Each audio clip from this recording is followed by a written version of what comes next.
is from Chattanooga, Tennessee. Please put your hands together and make some noise for Matt Harris! What's going on, everybody? Please be patient with me up here. I'm a little nervous.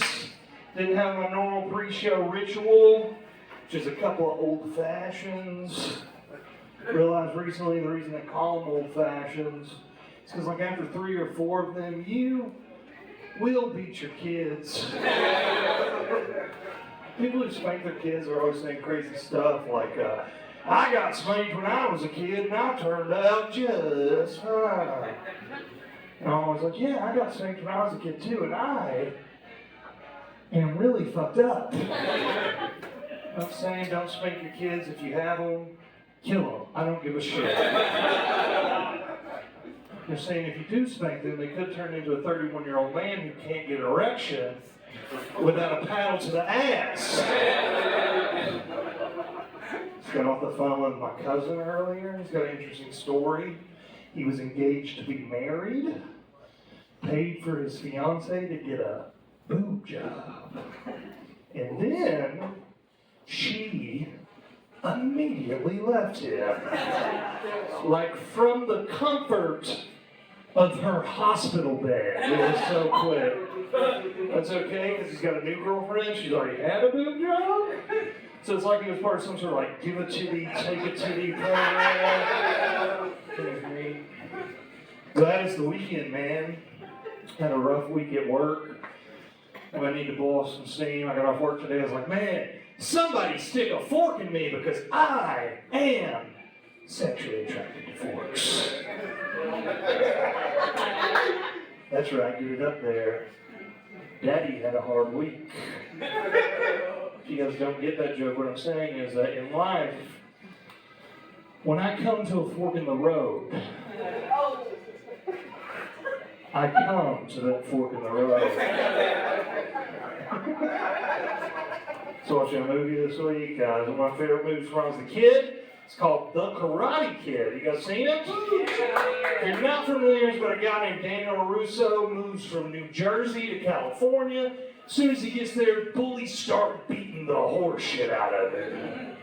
Until an Okinawan handyman who lives and works in his apartment building starts teaching him karate by making him do household chores.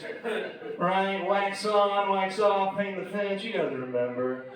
I don't know if it's because I'm a grown-up now and like I understand the value of my labor. But the whole time I'm watching the movie, I'm thinking, listen, if Mr. Miyagi had just paid Daniel-san for all the chores he did, Daniel-san could have bought a gun. That ends that bullying shit pretty quick, I think, right?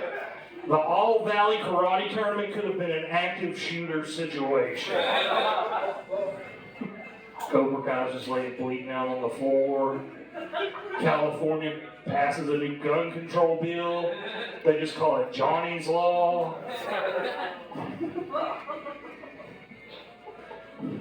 I was at a bar this week. I overheard a guy telling his girl, he said, baby, don't worry.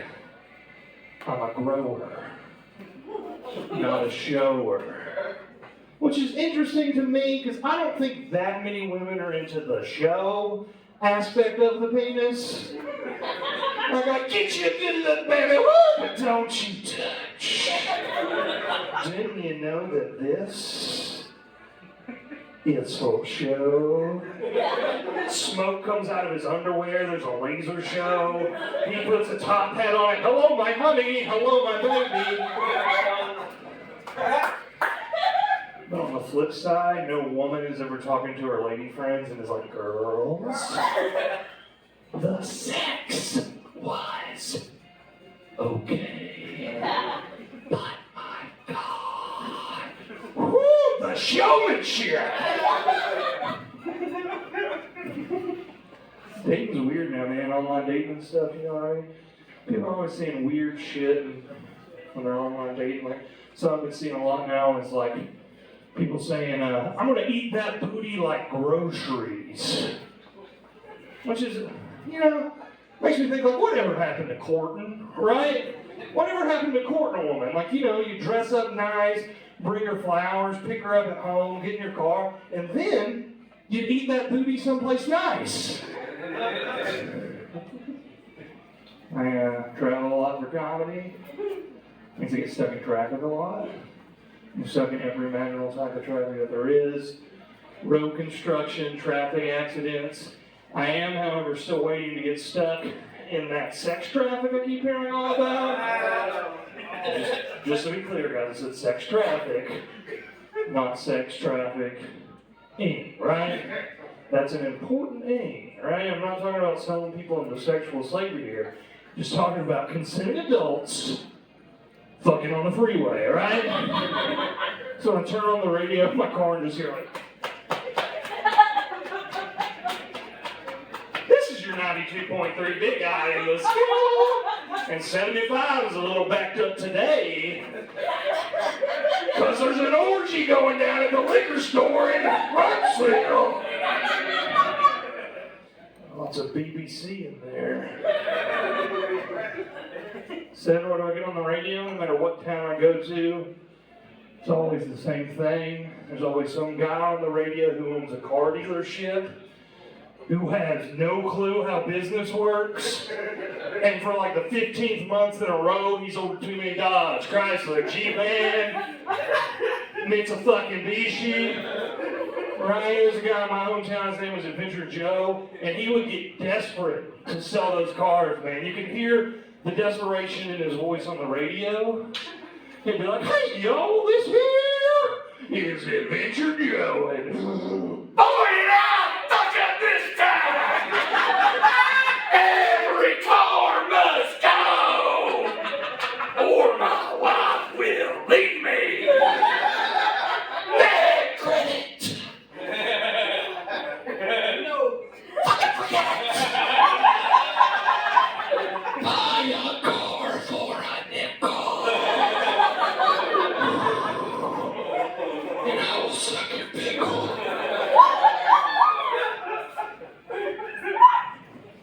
Went to Mexico once for spring break.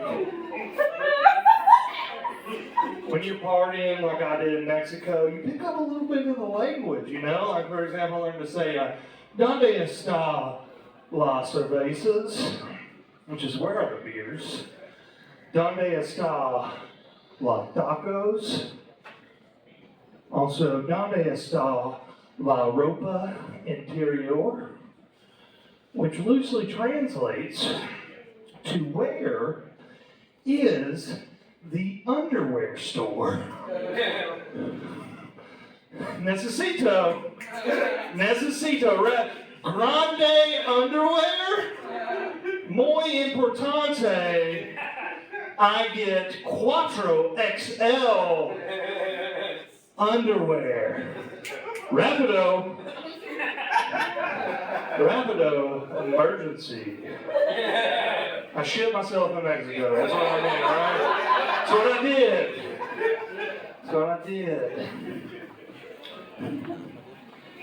You guys seen where I'm from Tennessee? You guys see where McMinn County banned that Holocaust book Mouse all over the internet?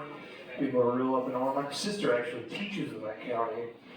It's pretty interesting. I just think it's interesting that people are so upset that this happened in the state of Tennessee.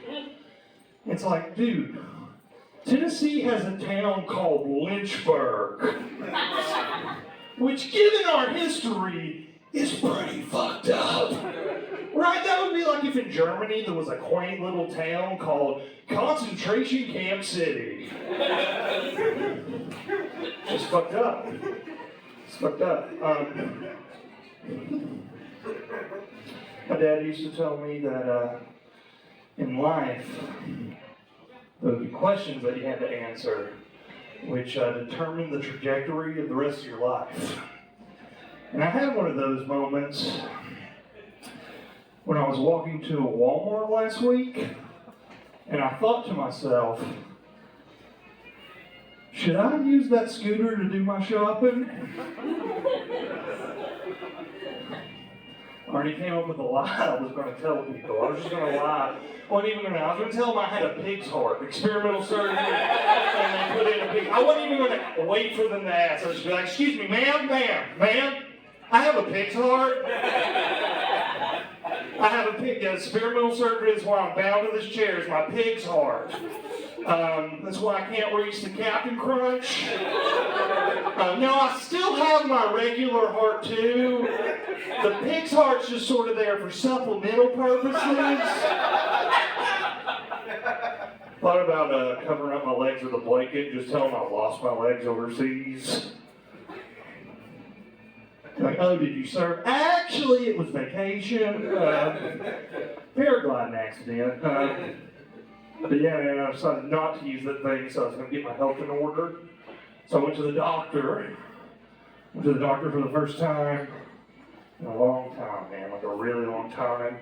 I went into the office and like, wow, Mr. Harris, it's been a really long time since we've seen you. This is a pediatrician's office. We're going to need you to put down the Legos and get the hell out of here. So I went to a grown-up doctor. They asked me some preliminary questions. Said, Matt, do you have diabetes? I said, ma'am, I haven't been to the doctor since I was 17 years old. So buckle up, because we're both about to find out. Took my blood pressure, which was surprisingly good. My blood pressure was 124/80. For a guy my size is really good. What the doctor did not realize is that at the time, roughly half of my blood was beer, and my beer pressure was off the charts. They said, Matt, we're going to need a urine sample and a blood sample. I said, well, ma'am, you're in luck because there's blood in my pee.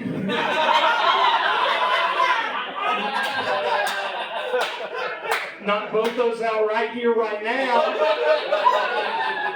Kill 2 birds, 1 kidney stone. The test results come back. I did not have diabetes, which makes me question if diabetes even exists. But yeah, I've been trying to get my health in order. I'm sober now. I'm actually 3 months sober. Shut up. Well, let me rephrase that. Have you guys heard of this thing called California sober? Right. Well, California sober, if you don't know, it's where you don't do anything except smoke weed. Right, that's all you do. But that didn't really work for my lifestyle. So I came up with this new thing, and I'm calling it Alabama sober. Which is Alabama sober where you don't do anything at all except pain pills, right? That's all you do. I used to take drugs to like fight my depression, you know what I mean? Like learned a long time ago. Whoever said there's no use crying over spilled milk did not have cocaine on the table.